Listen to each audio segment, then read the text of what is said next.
தமிழ் பேசும் உறவுகளுக்கு வணக்கம். இது உங்கள் லிட்ரேச்சர் தமிழ். நாம் இன்றைக்கி பார்க்குற டாபிக் என்ன கேட்டிங்கன்னா, அதாவது எல்லாத்துக்குமே மிக முக்கியமான டாபிக். அதனால் அந்த வீடியோ மூலியமாக நீங்கள் ஸ்கிப் பண்ணாமல் பாருங்கள்.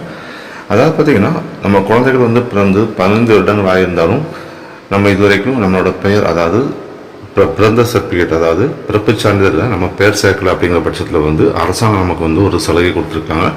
அதாவது கிட்டத்தட்ட பார்த்திங்கன்னா 15 ஆண்டுகளுக்கு முன்னக்கூட்டி நம்ம குழந்தைகள் பிறந்திருந்தாலும் அந்த குழந்தைகளோட பேரை அரசாங்க கெஜெட்டில் நாம் சேர்த்து நம்மளோட பிறப்புச் சான்றிதழை ஆன்லைன் மூலமாக ஈஸியாக டவுன்லோட் பண்ணிக்கலாம், எந்தவித கட்டணமும் இன்றி அப்படிங்கிற அறிவிப்பு இந்திய தலைமை பிறப்பு இறப்பு பதிவாளர் ஒரு அறிவிப்பு வெளியிட்டிருக்கிறாங்க. இந்த அறிவிப்பு இந்த குறிப்பிட்ட காலம் வரைக்கும் தான். அதுக்கப்புறம் பார்த்திங்கன்னா இது சொல்லுபடி ஆகாது. அதனால் நீங்கள் முழுமையான வரைக்கும் நீங்கள் இந்த மாதிரி ஏதாவது எடுக்காமல் இருந்திருந்தீங்க அப்படிங்கிற பட்சத்தில் உங்களோட குழந்தைகளோட பெயரை நீங்கள் அரசு கெஜெட்டில் ஏற்றி பிறப்புச் சான்றிதழ் ஈஸியாக டவுன்லோட் பண்ணி எடுத்துக்கலாம். அதை பற்றி நம்ம இந்த வீடியோவில் பார்க்க போகிறோம்.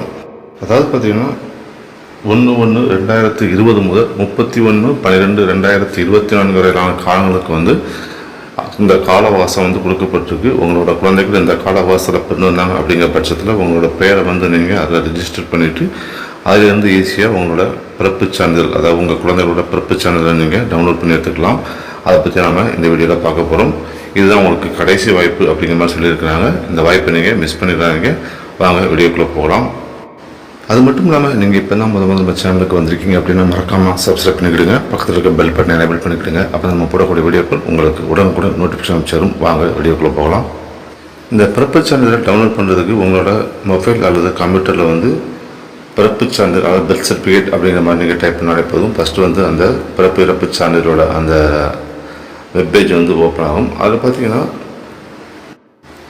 சர்வீசஸ் அப்படின்னு சொல்லி கால் இருக்கும். அந்த காலத்தில் நீங்கள் ஓப்பன் பண்ணுங்கள். அதை பர்த் சர்டிஃபிகேட் அப்படிங்கிற காலத்தில் நீங்கள் செலக்ட் பண்ணுங்கள். செலக்ட் பண்ண பார்த்தீங்கன்னா ஒரு பேஜ் ஆகும். அந்த பேஜில் பார்த்தீங்கன்னா RCHID நம்பர் அப்படின்னு சொல்லி கொடுப்பாங்க. இது பார்த்தீங்கன்னா உங்கள் குழந்தைகள் பிறக்கும்போது உங்களுக்கு அரசாங்கத்தால் கொடுக்கப்பட்ட நம்பர். இந்த நம்பர் தெரிஞ்சு தான் நீங்கள் அந்த நம்பர் டவுன்லோட் பண்ணிக்கலாம். அப்படி இல்லாத பட்சத்தில் நீங்கள் பேர் வாரியாக கூட டவுன்லோட் பண்ணிக்கலாம். ஃபஸ்ட்டு பார்த்தீங்கன்னா உங்களோட குழந்தை ஆணா பெண் அப்படிங்கிறத நீங்கள் செலக்ட் பண்ண வேண்டியிருக்கும். அதுக்கப்புறம் பார்த்தீங்கன்னா அந்த குழந்தை எந்த டிஸ்ட்ரிக்டில் பிறந்தது அப்படிங்கிற மாதிரி கேட்டிருப்பாங்க. நீங்கள் அந்த டிஸ்ட்ரிக்டை சூஸ் பண்ணணும். சென்னைனா சென்னை அப்படிங்கிற அந்த ஆப்ஷனை நீங்கள் செலக்ட் பண்ணிக்கலாம். மற்ற எல்லா டிஸ்ட்ரிக்கும் அந்த டிஸ்ட்ரிக்டை நம்ம செலக்ட் பண்ண வேண்டியிருக்கும். அதுக்கப்புறம் பார்த்தீங்கன்னா உங்கள் குழந்தை எந்த ஹாஸ்பிட்டலில் பிறந்து சொல்லி கேட்டிருப்பாங்க. நீங்கள் அதை செலக்ட் பண்ணணும்னு பார்த்தீங்கன்னா அந்த ஹாஸ்பிட்டல் லிஸ்ட்டு பூரா மேலே ஷோ ஆகும். அதாவது உங்கள் குழந்தை எந்த ஹாஸ்பிட்டலில் பிறந்ததோ அந்த ஹாஸ்பிட்டலில் நீங்கள் செலக்ட் பண்ண வேண்டியிருக்கும். செலக்ட் பண்ணி முடிஞ்சுன்னு பார்த்தீங்கன்னா அந்த குழந்தை பிறந்த டேட் அதை கேட்டிருப்பாங்க. அந்த டேட்டை நீங்கள் தவறாமல் கரெக்டாக ஃபஸ்ட்டு நீங்கள் இயரை செலக்ட் பண்ணிவிட்டு மந்த் டேட் அப்படிங்கிறத நீங்கள் செலக்ட் பண்ணிக்கலாம். அதுக்கப்புறம் பார்த்தீங்கன்னா உங்கள் கையில் உள்ள ஏதாவது ஒரு மொபைல் நம்பரை நீங்கள் அதில் கொடுக்க வேண்டியிருக்கும். அந்த மொபைல் நம்பரை கொடுத்துட்டு கிளிக் ஹியர் அப்படின்னு சொல்லி கொடுத்தீங்கன்னா ஆட்டோமேட்டிக்காக உங்கள் மொபைல் நம்பர் வெரிஃபைட் ஆகிடும். வெரிஃபை ஆனோன்னு பார்த்தீங்கன்னா உங்களுக்கு ஒரு கேப்சா கோடு மாதிரி ஒரு 6 டிஜிட்டில் ஒரு நம்பர் கொடுத்துருப்பாங்க. நீங்கள் அந்த நம்பரை மறுபடியும் நீங்கள் அதை செலக்ட் பண்ணணும். செலக்ட் பண்ணி பார்த்தீங்கன்னா மறுபடியும் வெரிஃபைட் அப்படிங்கிற அந்த ஆப்ஷன் ஆகும். அதுக்கப்புறம் பார்த்தீங்கன்னா உங்களுக்கு அந்த பக்கத்தில் தோன்றக்கூடிய அந்த நம்பரை நீங்கள் கொடுத்துட்டு வியூ அப்படிங்கிற அந்த டேப்பை நீங்கள் செலக்ட் பண்ணுங்கள். அந்த டேப்பை நீங்கள் செலக்ட் பண்ணணும்னு பார்த்தீங்கன்னா அந்த நீங்கள் கொடுக்கப்பட்ட தேதியில் அதாவது சம்மந்தப்பட்ட ஹாஸ்பிட்டலில் இருந்து கொடுக்கப்பட்ட தேதியில் இப்போ அந்த குழந்தைகளோட அந்த பெயர் லிஸ்ட் எல்லாமே அதில் ஷோ ஆகும். இதில் பார்த்தீங்கன்னா உங்களோட குழந்தை பெயர் உங்களுக்கு தெரிஞ்ச வாய்ப்பு இருந்தாலும் சரி, நீங்கள் கொடுக்கல அப்படிங்கிற பட்சத்தில் பார்த்தீங்கன்னா உங்களோட பெயர் மற்றும் உங்கள் மனைவியோட பெயர், அதாவது பிறந்த தேதி மற்றும் இந்த மாதிரி எல்லாம் கொடுத்துருப்பாங்க.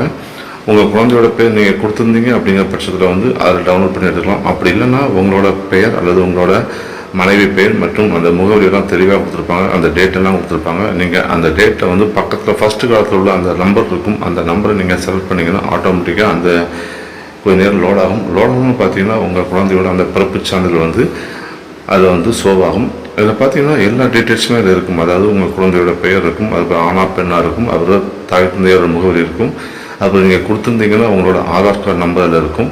மற்றபடி எல்லா டீட்டெயில்ஸுமே அதில் ஷோவாகும். இது பார்த்தீங்கன்னா பிறப்புச் சான்றிதழ் வாங்கக்கூடிய அதிகாரியோட அந்த சைன், அதாவது மின்னணு கையொப்பம்னு சொல்லக்கூடிய அந்த டிஜிட்டல் சிக்னேச்சர் கூட இருக்கும். இது ஒரிஜினல் சர்டிஃபிகேட் தான்.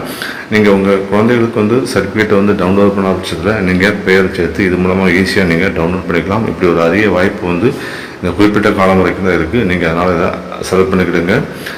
அது மட்டும் இல்லாமல் இந்த வீடியோ உங்களுக்கு தெரிஞ்சவங்களுக்கு மற்றும் உங்கள் நண்பர்களுக்கும் நீங்கள் இந்த வீடியோவை ஷேர் பண்ணுங்கள். இது பயனுள்ள வீடியோவாக இருக்கும். மறக்காமல் நீங்கள் ஒரு லைக் பட்டன் கொடுங்க. நீங்கள் கொடுக்குறது தான் அடுத்த வீடியோ போடுறதுக்கு ஒரு மோட்டிவேஷனாக இருக்கும். மீண்டும் நல்ல வீடியோவில் சந்திப்போம். நன்றி, வணக்கம்.